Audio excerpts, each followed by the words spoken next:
Today is July 11th, 2014. My name is Cheryl Walker and I'll be the interviewer. I am conducting an oral history interview at the American Legion Convention in Springfield, Illinois. I am interviewing Jerome Goeckner. Kent Evans will be the court reporter, and Mr. Goeckner, I have some questions for you, and I would like to first ask you to state for the record where and when you were born. I was born at the hospital in Effingham, Illinois. Okay. When was March the 11th of 46. Very good. Can you give me your parents' names? Allie and Helen Goeckner. Okay, and what did your parents do? They were farmers. My dad was a farmer and Mom, was a housewife. Helped on the farm. Used to milk cows. Mom helped with that. That's how I grew up on a farm by Effingham, Illinois. And went to school around there. Okay. Did you have any siblings? Yes. I was the youngest of 4 children I had. Pauletta was my oldest sister. Betty was second oldest, and I've got a brother named Jim. Did any of them go into the military? Yes, my brother Jim was in the military. Actually, he was drafted into the Army about 2 years before I was. And before he went to Germany, and before he got home, he had about 2 or 3 months left in the service when they drafted me. So it was kind of hard on Mom and Dad, because Dad was an older guy, and him and Mom had to do all the farming and milking and everything by themselves until he got home. So we was both in the service for like 2 or 3 months at the same time. It was. In which branch of service did you? I was in the Army. Yeah. Okay. Did you enlist or were you drafted? Drafted.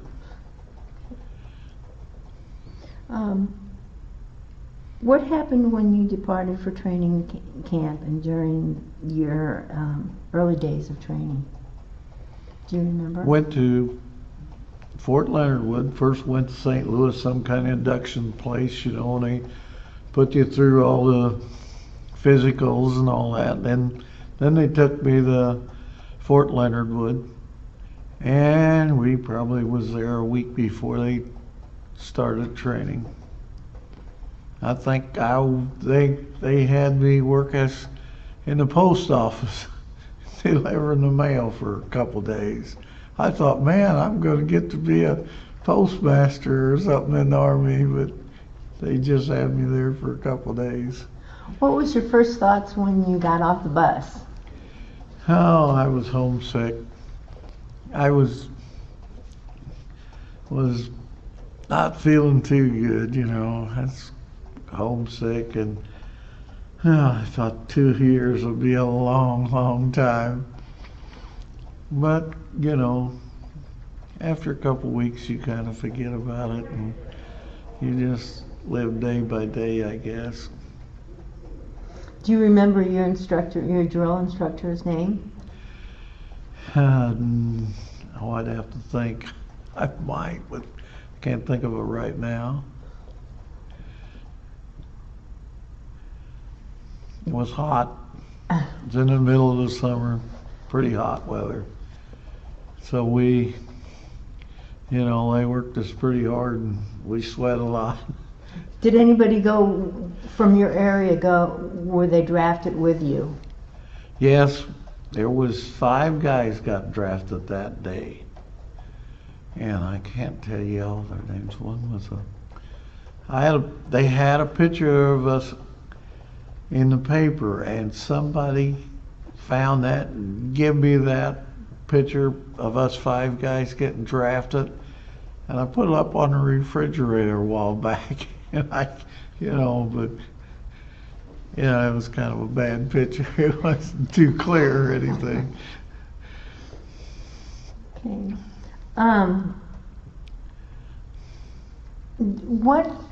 After boot camp, where did you go?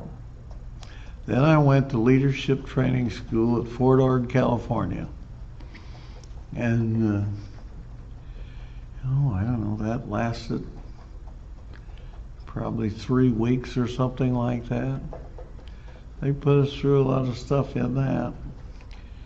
It was quite a intense training thing, And then they made, the guys that went to leadership training school, then they made us sergeants in the AIT, but we really wasn't sergeants, but we were acting sergeants or something like that, And in AIT was all guys we was regular Army, but the guys that was going through were from Oklahoma and Texas National Guard. So a lot of them guys just drove out there, came out there for AIT, and they had cars and stuff. And then after 2 months, they got to drive home. And we had to go on. Then I was transferred to Camp Casey, Korea. Got there, and they put me in a unit, and I'm almost sure it was called Davy Crockett Unit. And they had this big missile in front of the building. And them was nuclear weapons. Them was battalion nuclear weapons on the back of a semi truck. You drive that big missile around, and I guess the battalion commander or something, or brigade commander, had kind of control of whether it got fired. But then I was only in that unit for a short time. And I think we signed an agreement with Russia to get rid of all those little nuclear weapons. So then they moved me to a 4.2-inch mortar battalion. And I was in the 31st Infantry Division. We was the Polar Bears. And not too long after we did a lot of training. We was out in the field a lot, and so we were in contact with a lot of Korean people. Seen them, was out. We didn't stay on base a lot. Sometimes we would be gone, Monday morning till Friday night. We'd be out in the field.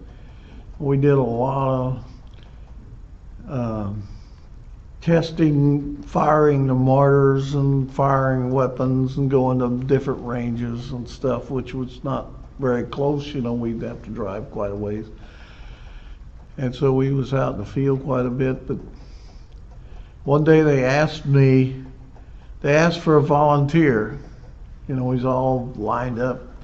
They need a volunteer to help with the Korean people. They had 6 or 8 guys, older guys, that would do work, anything, just physical, like building things, pouring concrete, anything like that. And so I thought it was a one-day thing. And I volunteered, and I went over there and I helped, then they put me in charge of these guys. And every morning I had to go and check find work for them guys. And they would tell me where where they needed some work done or anything. And then I had to find the materials, the 2x4s or whatever they needed, or roofing or whatever. I had to go to the engineers or something and find that for them, or else they couldn't do anything. We had a few tools, and stuff. One of them could speak pretty good English. And then I'd get them guys started, then I went back and did my, probably had breakfast, and then I would go and do my regular Army stuff all day, and then I, if I wasn't in the field, or something, that we would, I would work with those Koreans and help them out. And it was a good thing, I think, for the Korean people, that the Army did that. We really helped the Koreans out, not only protecting them, but we really built up their economy. We was paying those guys and everything. I think it really was a good thing for the Koreans. And I worked until I left Korea then with those guys. And I think they were sad to see me leave because, nobody else had volunteered to do that. Without a leader, they couldn't do anything. They needed another guy to help them. They needed a volunteer, and nobody had volunteered yet when I had left. But so they needed someone to show them how to do things. Yes. I had to show them. A lot of times I just did it in the mornings and in the evenings. It was a volunteer thing. But in them days there wasn't no TV or anything over there, and we had one movie a week, and there wasn't much for you to do, and it gave me pastime. It was a good thing for me, it was good for me. It kept me busy, and they were good guys. Great.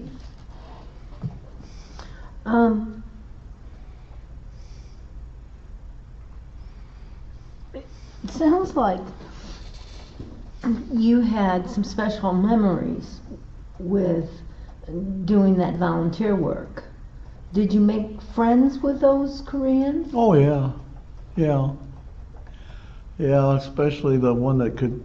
Well, there's a couple of them one could speak English pretty good, and the other one not so much. They took me down to the village and bought me dinner one time or something.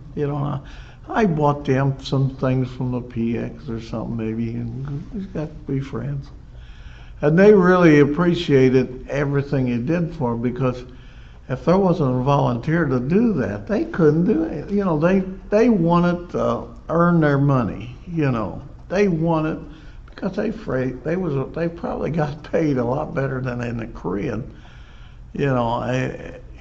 In their economy wasn't very good them days. And so the Army was probably paying them pretty good, and they didn't want to lose that job, so they wanted jobs. They wanted to do things, and if I didn't come up with things and do, and one time, we had to find concrete. We was remodeling the battalion commanders' headquarters, and the floor in there was all cracked and everything like that. And we needed concrete, and I could only find 10 bags of concrete. And we needed a few more. Oh, I had a hard time to find that. One evening I went around and finally got it, though. Finally got the engineers to give us some concrete. Finally got it, got the concrete poured, and it looked nice. I think the commander was they did a good job, those guys. They wanted to do a good job. They were getting paid, and they wanted to keep their job. And it was kind of good for me, I think, to work with them guys. Now, on your form, you said that you were in two camps in Korea. Yeah, first I was at Camp Casey, and later on I was at Camp Mata, which was up right by the border. Okay. Did you see any enemy fire there? When the night they took the Pueblo, that was a boat. It was a intelligence ship that was in international water, and the North Koreans went out and took that. That night we was at Camp Meta, and they really did a lot of firing that night. And we had there was quite a few of them come across the border that night and stuff. And the guys, I was not in a foxhole that night, but I mean the guys, my friends was, they got fired out a lot that night. I was getting ammunition and stuff hooked up, and it was kind of scary. A lot of firing going on. We could hear it in the distance, and stuff, but we was a mile from right then I was about a mile from the border. And right on the border, they were doing a lot of firing. When you went back to your base camp, what all did you have at your base camp? You mean like at Camp Mata? Mm-hmm. Oh, we just had a few buildings, a few like Quonset huts. And a lot of times they put me on running. I was a CQ, and then I had a CQ runner, and I had a sergeant of guard. And I don't know why, I guess they liked us or what we did, but they put me in, and these other two guys on that job a lot of nights. We took care of at Camp Mata, we took care of the headquarters. We spent a lot of time there, doing that. And we'd sleep at any time, They didn't send me I didn't get sent up in the foxholes or the bunkers up on the border, because they always had me doing that of a night. And so, but a lot of my friends did, and they would take you in a APC and take you right up to the foxhole, or the bunker, concrete bunker, and then they'd put them in there, and they'd stay there for about 3 days or something. They had food with them and water, and then they would pick them up with the APC. It was too dangerous to get out and walk or to take a Jeep or something in there, because it was always fire and, small arms fire a lot of times. But they, if you was usually, if you was in an APC or something, you was okay. But they'd pull them things right up to the bunker, them guys said. And now you said you had a few buildings there at that camp. Yeah. What, did you have PX? oh no, No. no, it was just barracks to live in and like the headquarters. That's about all. And then, places where maybe we kept ammunition or something in. It was a very small camp. But at Camp Casey you had. Oh yeah, we had PXs and everything there. Yeah, that's a lot bigger. That was a lot bigger place. Mm-hmm.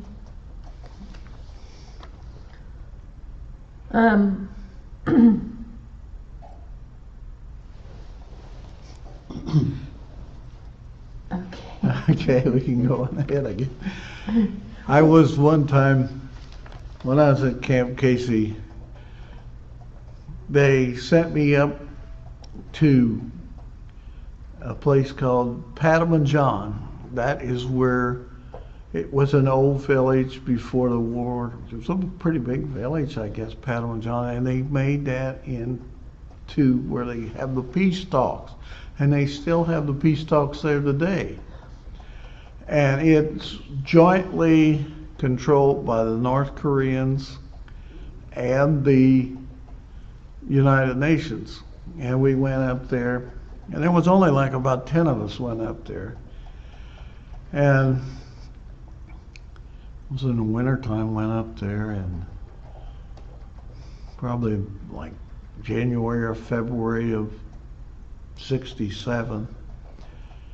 And we had to go through the North Korean checkpoint, and then we had to go through the United Nations checkpoint, and they got on the bus, and they looked us all over, and then we got up there, and they told us we was not allowed to touch a green building, because they said if we would touch a green building, they would just haul you off to North Korea. You'd be arrested, they'd grab you and take you out.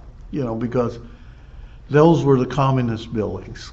But we could walk all around them, and stuff like that. Now, I don't know why they really sent us up there. But it was very, very interesting. I could tell you a lot of stories about what happened that day up there. There was a Russian diplomat came, and he was in a black car. And it was, I guess, to them it was probably, pretty fancy car or something. And he got out of there. And in North Korea, I guess the roads was nothing but mud. And that car was just covered with mud. And I bet you they had 10 North Korean soldiers come out there with rags and buckets of water and wash that car. And they had that washed in 5 minutes, I bet. I've got pictures of this stuff. And the diplomat went, inside the building, one of the green buildings, and I just sitting there watching that. I thought that was amazing how them guys had to clean that car up. Well, he wasn't there probably, half hour or so. He got back in his car while it was muddy again, right? The roads was just super muddy. I mean, I'm sure it didn't do much good to wash that car. But the Russians was giving so much money to the North Koreans at that time. They were really subsidizing the North Koreans. So they wanted to treat the Russians very good, I guess. So boy, they cleaned that car up. And there was other things there that was just, like they had their birds of peace of propaganda stuff, and it was, it was really interesting. They had trained these birds, these white doves, to land. If they landed on anything blue, which was the United Nations color, if they landed on anything blue, they would get shocked. So the propaganda was, see the bird of peace, it'll only land on the green buildings up here. It won't land on the blue United Nations building, because they had been trained to this birds got shocked if they landed on anything blue. Well, the South Koreans built a building that was multicolor, and them birds was confused. They were landing on that building. So they had to take them birds away. They didn't have them. They had the cages there, but they took them birds away. And, they had taken them back to North Korea for training, I guess. So they wouldn't land on that building. Their propaganda. And they had, they took us in this one building, and they had flags. The South Korea, or the American flag, or the United Nations flag, and the communist flag.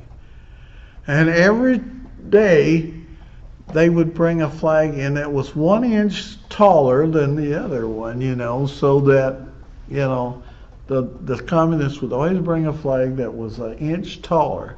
And then the next day, the United Nations people would raise theirs 1 inch, and it kept going till it hit the ceiling, I guess. But it was interesting that day. But then I think it was like 2 weeks after I had been up there, got the Stars and Stripes newspaper, and one of the guards, the American soldier there, was in one of them checkpoints. You know, we had to go through with the bus, and one of the North Koreans just came up and shot him and, you know, killed the guy, you know. So I bet there wasn't any more GIs that went. They didn't probably send anybody else like us up there. You know, I really don't understand why they sent me. I guess they just wanted to show people what was going on up there. You know, to tell people, you know, and I happened to see a couple of years ago, we don't get the military channel on TV. We don't pay for that. But one time they had it, you know, like just free, and they had that on about Panama John. And you know, it's a lot the same today as when I was there. That was a couple of years ago I seen that, and Panama John is still a lot the same. It's still got the blue and green buildings and stuff. And it was kind of an experience. What kind of friendships and camaraderie did you form while serving? Did you make any friends? Oh yeah, a lot of friends. Do you still stay in contact with them? No, I can't. I've tried to call them. My daughter-in-law has she's very, very good on a computer. She looked up their addresses and stuff. I tried to get in touch with them. I've got their phone numbers. I got their phone numbers and their addresses. I've sent them cards. I've sent them, you know, I've tried to call them. I got their phone numbers and I can't get them. I mean, right after I got out of the Army, a guy I was in the Army with got married. He invited me to the wedding. I was busy, and you know, I should have went. I really regret that I didn't go to Mazzoni's, you know, his wedding. I really regret that, and you know, I lost contact with them guys, and I've tried to get in contact with them, and I just can't. Do you go to any reunions? No, we don't have any that I know of, and 31st Infantry has been disbanded, I think. I don't think there's a 31st Infantry. We was the Polar Bears because at one time we was in Russia, Siberia, and that's how we got the nickname Polar Bears. I could tell you a funny story. I think it was Hubert Humphrey was vice president when I was over there. And I don't know why, but they put me in charge of this. They was going to have a big parade the day he came to Camp Casey. So somebody went to the Korean Zoo and they tried to get a polar bear. Well, Seoul did not have any polar bears, but they had a black bear. So they bought this black bear, brought it to Camp Casey. And they had a little cage and stuff for it. And they, you know, like a day or so before the parade, they said, you got to make a float. Get this bear in the you got to get this bear. We want this bear in the parade, you know. So, I don't know, I put some 2-4s and stuff around the Jeep and hung all red, white, and blue stuff around it. I set the cage on the back, you know, for the bear. I got this friend of mine, Clay. He was going to drive the Jeep, and I wasn't dressed to drive the Jeep, you know.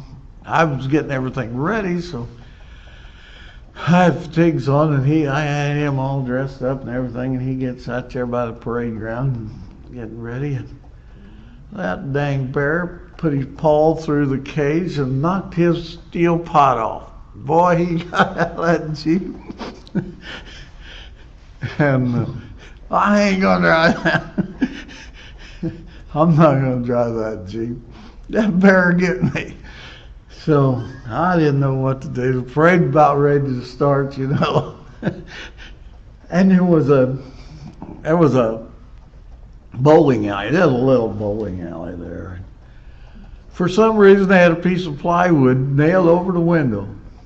I went over there and jerked that piece of plywood off, stuck that between the bear and the driver's seat, and I convinced Clay to get back in there, and he drove that thing through the parade. I got pictures of that. Nobody probably believed me, but there were some silly things happened in the Army, you know. I don't know why they had me do that. I tell that to some of my friends, and they think that's the funniest thing.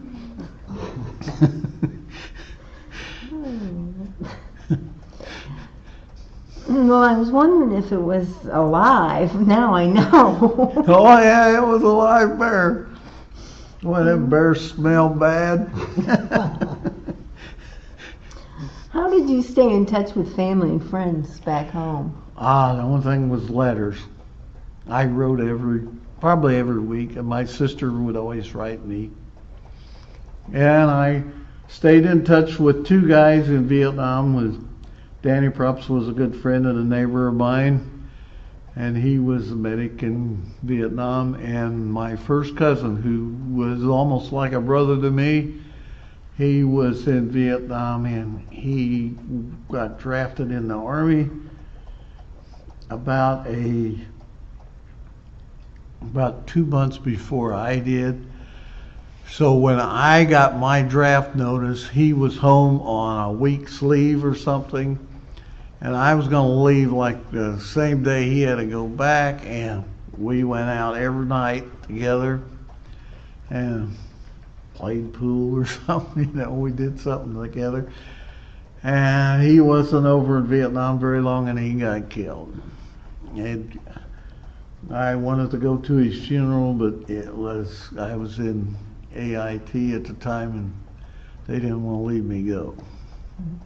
If I would have left, I would have had to retrain, you know, I would have had to start over from the beginning and everything like that. So, I didn't get to go, but he wrote me, and Danny Prups, Gene, my first cousin, they wrote me every week, tell me what they was doing over in Vietnam. Did you get any R&R? Yeah, I did one time. I don't know. My parents thought I was crazy, but I went home from Korea. I actually flew all these, military, just hopped on these planes, and I flew home. I got to Tinker Air Force Base in Oklahoma, and I couldn't get any further than that. There was no flights, so I just got on a plane there and paid my way to St. Louis and took a bus home. There goes the lights again. So my mom and dad thought that was pretty crazy going all the way home from Korea, but I had a couple weeks at home then, and then I went back. And it didn't cost me that much. You had to sit in an airport, and like the mail flights or something like that, it's going out every day. They'd let you fly on them, old C-130s or something like that. You'd ride in. They had them jump seats along the wall. It was kind of experience to fly with them guys. They were good to you. Sometimes they'd have you come up front and sit in the cockpit with them, Sit up there, and they'd show you how they was flying the plane and how they navigated, over the ocean and stuff. They'd show you, and I don't know if they'd be allowed to do that nowadays or not. But we did, they showed us that stuff, What did you do for recreation? Well, kind of told us that when you were off duty. Oh, we had EM clubs, which had 3-2 beer. That's about, and they had, and then they had a movie once a week. And, there was a place that had magazines and stuff. I forget what what's called. You could go, and I guess they had newspapers and stuff like the New York Times and some news magazines and stuff you could go to. And they had Korean TV there, which I didn't get too interested in. They had maybe an English TV, but I don't know that it was anything that ever interested me that was on there. Do you remember when your time was up and you came home from Korea? Yes, I can remember that real good. Got to Seattle, Washington, I think, and I was getting out I was checking out of the Army, and Martin Luther King got killed that day. And so that's easy to remember. Did you process out that day, or did everything just basically stop? Yeah, I processed out that day. And did you fly home? Yeah. Flew to St. Louis, I think, from Seattle, Washington. What a memorable time. There at the end, I don't know if they didn't have, they even made me there for a while, like a guard.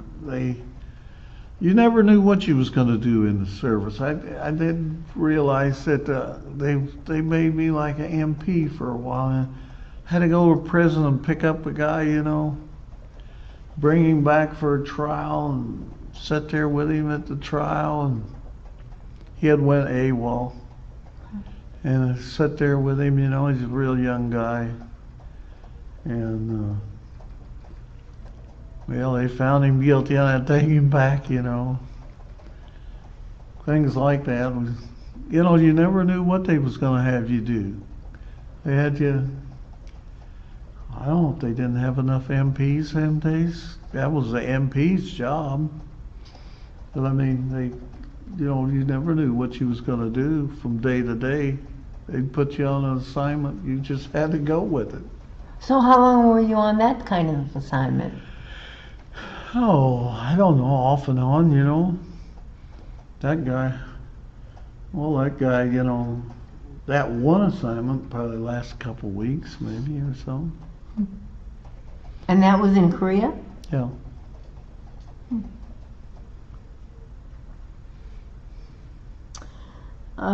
What did you do after you were out of the service? Well, then I started working for the newspaper as a printer. Printed the newspaper, and did that for 10 years, and then I started farming, and I farmed the rest of my life. I'm kind of semi-retired now. My son's taken over most of the farming, but I still help him every day.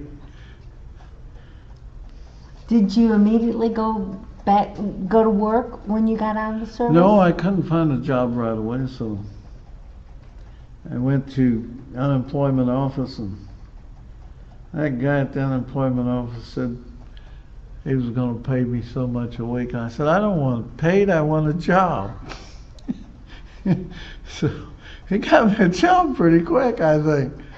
That was as a janitor at the newspaper. And I started as a janitor, but then they got me on as a pressman before pretty long, not too long.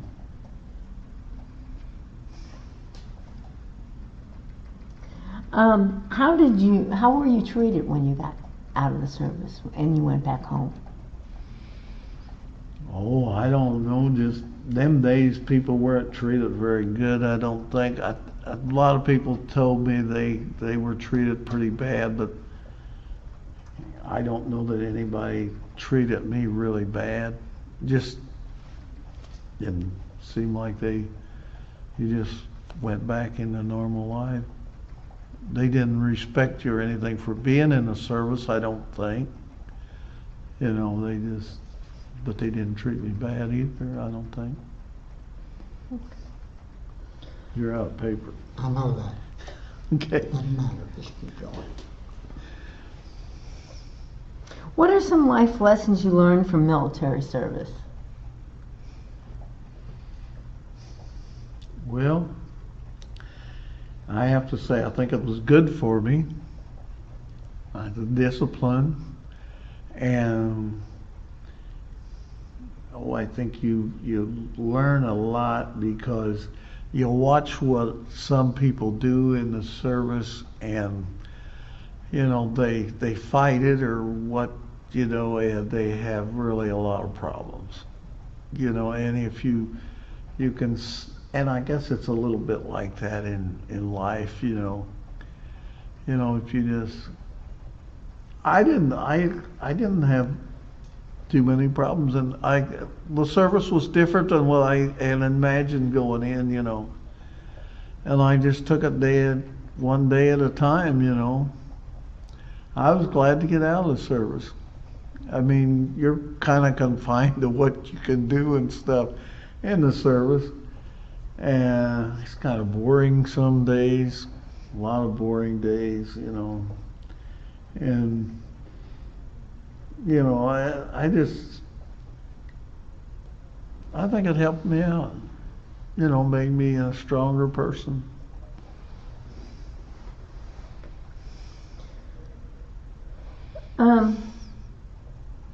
How has your military service impacted your feelings about war and the military in general? Well, like I was saying before, we over there in Korea we had more than one purpose, to help defend them, but we also was helping them out in a lot of ways. With like those Koreans working for us and everything, we really helped them out. That really, I mean, and you know, the chaplains over there, they really helped. They really helped the Korean people out. You know, they really, you know, it'd take me too long to explain it, but I thought they did an excellent job over there. You know, I think I look at the Army as being, before I went in, I thought it was just a fighting, you know, and defending and going in. But it was so much more than that over there them days, I think. Now, some people did not have the experience I had. You know, I volunteered to help them Koreans, and thus I really learned a lot, you know, about the Korean people and different things. I learned a lot from being over there, you know. And I really interacted with the Korean people, and some of the people go over there, they never probably talk to anybody, you know, but I had a good experience with that. And I know that the chaplains over there worked with the Korean people a lot, and they would have the Korean priests come up and say mass for us, or, you know, I was a Catholic and they went and worked in with the Korean churches and stuff, and I think it was really a good thing. I seen that, you know, firsthand. I thought they did a super job. I didn't know he was doing that, you know, when I went over there. I really learned a lot, I think, in the Army about the way the Army works and stuff. Is there anything you'd like to, that we haven't touched on that you'd like to talk about? Oh, I believe I told most of my stories. Okay. I could tell you some more funny stories, but I tell you the bear story, that's good enough. Okay. There was a lot of things happening in the Army, you know. It was I don't know if I would ever join the Army on my own, but it was a good experience, I think, for me. The experience was worth a lot, you know. And I seen a lot. Was in Japan a little bit and stuff like that. And I got to travel a little bit, see a little bit of the world. And it's nothing. I was not in real, I was in a combat zone, I guess, because north of the Imjim River, but really, they always had me working in the office, and they didn't send me out to, in the bunkers and stuff. And so I probably wasn't in harm's way too much. Like my friends were a lot of times. Well, at this time, I'd like to thank you for the service that you've given to our country and the time you served for our country. But I would really like to thank you for honoring me and Kent, for giving and sharing your time and allowing us to hear your story personally. Okay. Thank you. Well, you're welcome.